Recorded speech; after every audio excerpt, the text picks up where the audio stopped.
thanks for your kind words. It's great to be here and share some of the work that I've been doing for the last 20 years in film. Our work really is focused on trying to understand and explore the relationship that we as humans have with wilderness, with nature, why we feel special, somehow different when we're in those wild places. My brother and I, Craig, grew up literally meters from the high water mark on the Atlantic Ocean.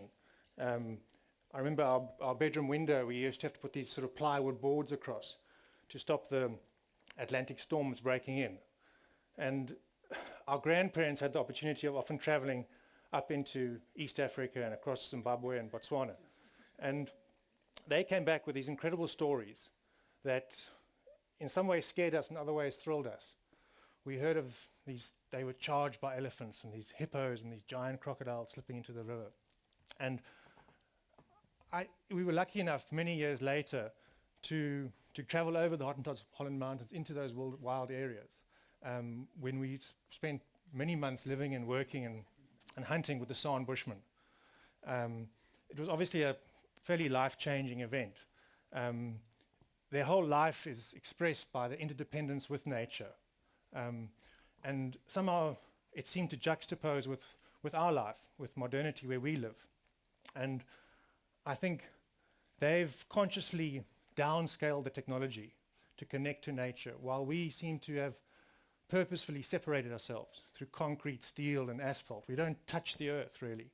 And I think we pay a price for that. I think it's common knowledge, really, that there's a growing, what they call an urban neurosis that spreads across the world. That seems to be because of that disconnection that we have. It seemed like we were in this chosen land when we spent the time with them. It was a sort of iconic African savanna landscape. And, you know, I think we are almost hardwired to understand our own cosmology, to understand our connection to a community and connection to nature. It seems to be hardwired into us as a species. And one of our recent film projects, we tried to explore where that comes from. Where's the source? What is of all the different environments on the planet, which was the one that nurtured, which was the chosen land that actually nurtured us as a species? And we traveled right from the Rift Valley, the edge of the Rift Valley in Ethiopia, right down to the edge of the coastal caves in the Southern Cape. And there was a sort of a new story that was revealed to the people and places we went to. Our species has basically been around for about 200,000 years. And at that time, 200,000 years ago, there was a glacial climate shift that happened. And there was this pan-African population of us, of modern humans. And suddenly Africa became very inhospitable. The Sahara Desert expanded to twice its current size. The Namib and the Kalahari in the south expanded. And this splintered the modern population of humans into small pockets. There was one in Central Africa, one in East Africa, and a special group in Southern Africa. And when the climate changed again, the unbiased genetic science tells us that only one of these population groups survived to become you and I. And we believe, and many people believe, that it's the unique group in the southern coast that lived in the southern coast of Africa that were those people. The unique combination of seafood protein, carbohydrate bulbs, and very importantly, the fat from large ungulates is unique. And Mossel Bay, ironically, not far from where we are here sitting, has the evidence of the oldest family group of modern humans anywhere in the world. And so certainly in my mind's eye, when I visualize that original garden, that original landscape that affected us, I don't now see that sort of dusty horizon with a flat top thorn tree and maybe a sort of a silhouette of an animal. I actually see a rocky coast with a wave sort of crashing through a kelp forest, spilling up onto a white beach, because that's really the environment that allowed us to be here. And I think as scientists, you've heard this morning already, and as filmmakers, the ocean is this incredible opportunity to explore and to connect to wilderness. Currently, many of you would know, I think James Cameron's sort of hours away from attempting to dive to the deepest part of the ocean, 11 kilometers down. 2 people have been there before him. 12 people have walked on the moon, but nobody literally, except for those 2 people, they wouldn't be able to see anything. He'll be the first person to be able to look out on an ocean floor 11 kilometers deep. So I think the ocean's out there. There's incredible opportunities. We as filmmakers many years ago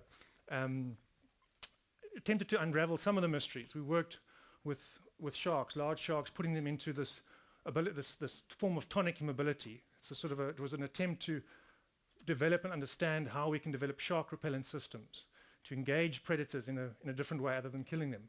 Perhaps we can just play that short clip, and it'll give you some understanding of some of the things we've been doing. It was on Discovery Planet a couple of years ago.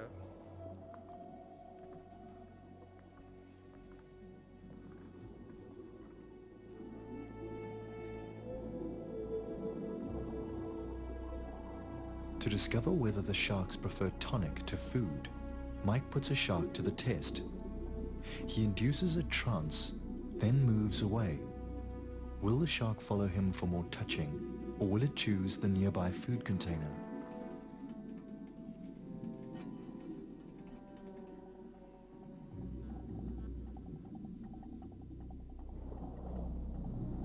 It follows Mike.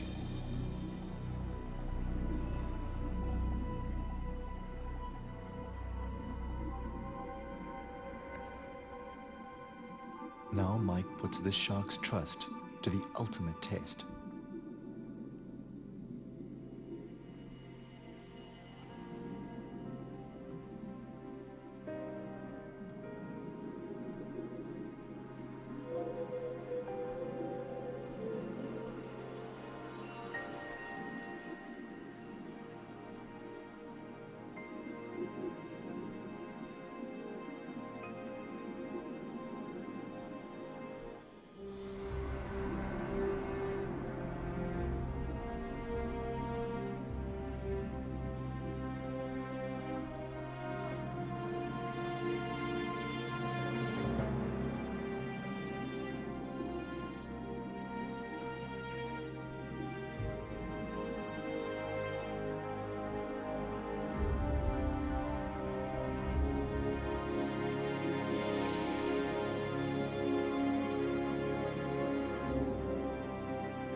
Man and shark have finally connected.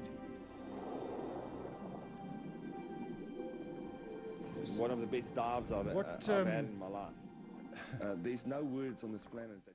What we as filmmakers learned perhaps the most about the project that you've just seen a short clip from was a successful outcome is so much geared towards engagement.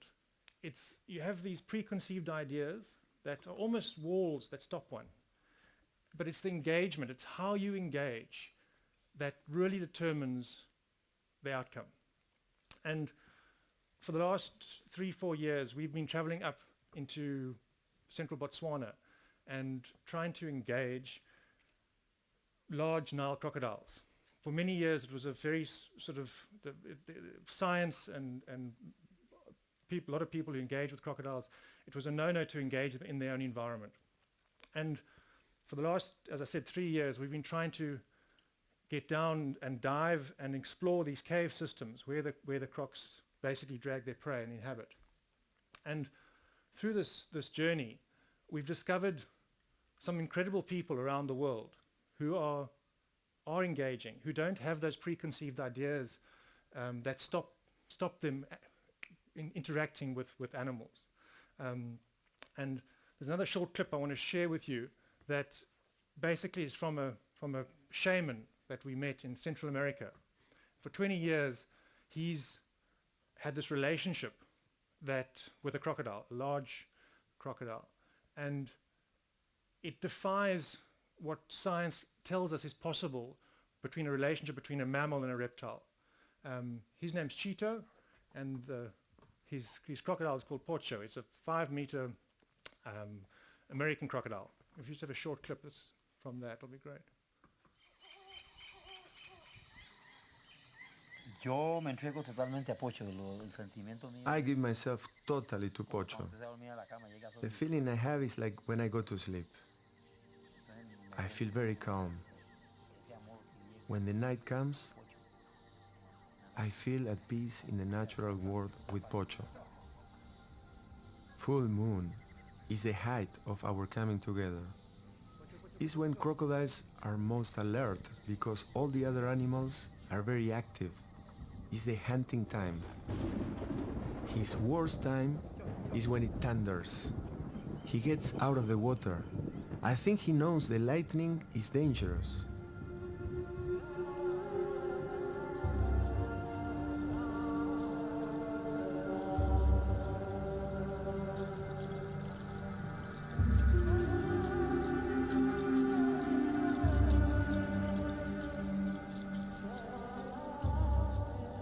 Our games, we taught each other, started at night. The death roll other crocs used to rip chunks of meat from prey became one of our first games. It was then I realized he could learn and remember. Pocho is so clever. This time at night, for me, it's like being with God.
This is going to be released in the next few weeks, so I think you're the first audience to have a peek at that. But obviously in the work that I do, it takes me to a lot of different places around the world, and one of the things that I've sort of picked up a habit of is collecting something. It might be a sort of heart-shaped pod from Central America, or a piece of coral or a shell, and I take that back home and share that with my family. It's a sort of analogy or way of explaining and expressing the experience that I had. And this weird habit became so much more relevant after a recent journey to Pinnacle Point, the cave in Mossel Bay, where I spoke to Dr. Curtis Mahan, and he basically found a helmet shell, almost identical to this one that you'd find on the beach. The only difference is his one is 170, 180,000 years old. And what is unique about it was that it had beachwear on the shell, and they found it in this cave up in the hill overlooking the ocean. And clearly the person that had collected that hadn't collected for the calorie benefit. There was no meat inside when they picked up the shell. And that person perhaps gave it to somebody as a symbol of love, some perhaps as a symbol of an expression of an event that he'd had or they had had. And I think it leaves a sort of legacy and lesson for all of us, that those people who were able to connect to nature, they were able to work and understand the tides, to understand how nature works. Those people used that to become us. That's perhaps one of the main reasons they were successful. The other reason was that they were able to work together.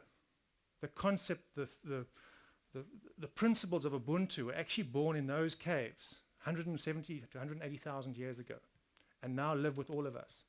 And ironically, we face today the same challenges almost that those first people faced. And if we can learn from them and use what they used to succeed, I think then we have the incredible potential of moving forward.